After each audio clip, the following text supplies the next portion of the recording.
ನಮಸ್ತೆ. ಇದು Saturday log ಆಗಿರುತ್ತೆ. ನಾವು ಊರಿಂದ ಬಂದಿರೋದು ಫ್ರೈಡೇನೇ ಬಂದಿರೋದು. ಮಾರ್ನಿಂಗ್ ಟ್ರೈನಿಗೆ ಬಂದ್ವಿ. ಇಲ್ಲಿ ಬರೋಷ್ಟೊತ್ತಿಗೆ 1:00 ಆಗಿತ್ತು.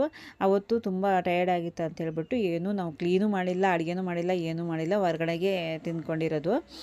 ಅದಕ್ಕೆ ಇವತ್ತು ಬೆಳಗ್ಗೆ ಶನಿವಾರ ಬಟ್ಟೆ ಎಲ್ಲ ಬ್ಯಾಗಲ್ಲಿ ಬಟ್ಟೆ ಇರೋವೆಲ್ಲ ಎತ್ಬಿಟ್ಟು ವಾಷಿಂಗ್ ಮಿಷಿನಿಗೆ ಹಾಕ್ತಾಯಿದ್ದೀನಿ. ಆಲ್ಮೋಸ್ಟು ನಾನು ಊರಲ್ಲೇ ಬಟ್ಟೆ ಎಲ್ಲ ವಾಶ್ ಮಾಡ್ಕೊಂಡು ಬಂದಿದ್ದೆ. ಸ್ವಲ್ಪ ಬಟ್ಟೆ ಇತ್ತು, ಅದನ್ನು ವಾಶ್ ಮಾಡೋಣ ಅಂತ ಹೇಳ್ಬಿಟ್ಟು ಹಾಕ್ತಾಯಿದ್ದೀನಿ. ಊರಿಗೆ ಹೋದ್ಮೇಲೆ ಡೈಲಿ ನಮಗೆ ಫಂಕ್ಷನ್ಗಳಿದ್ವು. ಅದಕ್ಕೋಸ್ಕರ ನಾನು ಜಾಸ್ತಿ ಸ್ವಲ್ಪ ಬಟ್ಟೆ ವಾಶ್ ಮಾಡಿದ್ದೆ, ಜಾಸ್ತಿ ವಾಶ್ ಮಾಡಿಲ್ಲ.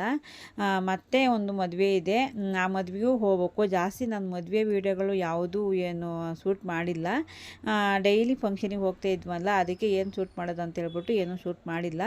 ಈಗ ಫುಲ್ ಮನೆಯೆಲ್ಲ ಕ್ಲೀನ್ ಮಾಡಿ ಅಡುಗೆ ಮಾಡೋಣ ಅಂತ ಹೇಳ್ಬಿಟ್ಟು ಅಡುಗೆ ಮಾಡ್ತಾಯಿದ್ದೀನಿ. ಅಡುಗೆ ಮಾಡಿ ಮಕ್ಕಳಿಗೆ ಡ್ಯಾನ್ಸ್ ಕ್ಲಾಸ್ ಇದೆ, ಅವರು ಸ್ನಾನ ಎಲ್ಲ ಆಯಿತು. ಇವಾಗ ನಾನು ಅಡುಗೆ ಮಾಡಿ ಸ್ನಾನ ಮಾಡಿ ಪೂಜೆ ಮಾಡೋಣ ಅಂತ ಹೇಳ್ಬಿಟ್ಟು ರೆಡಿ ಮಾಡ್ತಾಯಿದ್ದೀನಿ.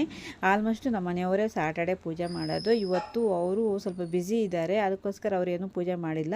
ನಾನೇ ಕ್ಲೀನ್ ಮಾಡಿ ಪೂಜೆ ಮಾಡೋಣ ಅಂತ ಹೇಳ್ಬಿಟ್ಟು ಕ್ಲೀನ್ ಮಾಡಿರೋದು. ಊರಿಗೆ ಹೋದರೆ ಹಂಗೆ ಅಲ್ವಾ, ಹೋಗುವಾಗ ಒಂದ್ಸರಿ ಕ್ಲೀನ್ ಮಾಡಿ ಇಟ್ಬಿಟ್ಟು ಹೋಗ್ತೀವಿ, ಮತ್ತೆ ಬಂದಮೇಲೆ ಮತ್ತೆ ಕ್ಲೀನ್ ಮಾಡಬೇಕು. ಊರಿಗೆ ಹೋದರೆ ಅದೊಂದು ಪ್ರಾಬ್ಲಮ್ ಆಗಿರುತ್ತೆ.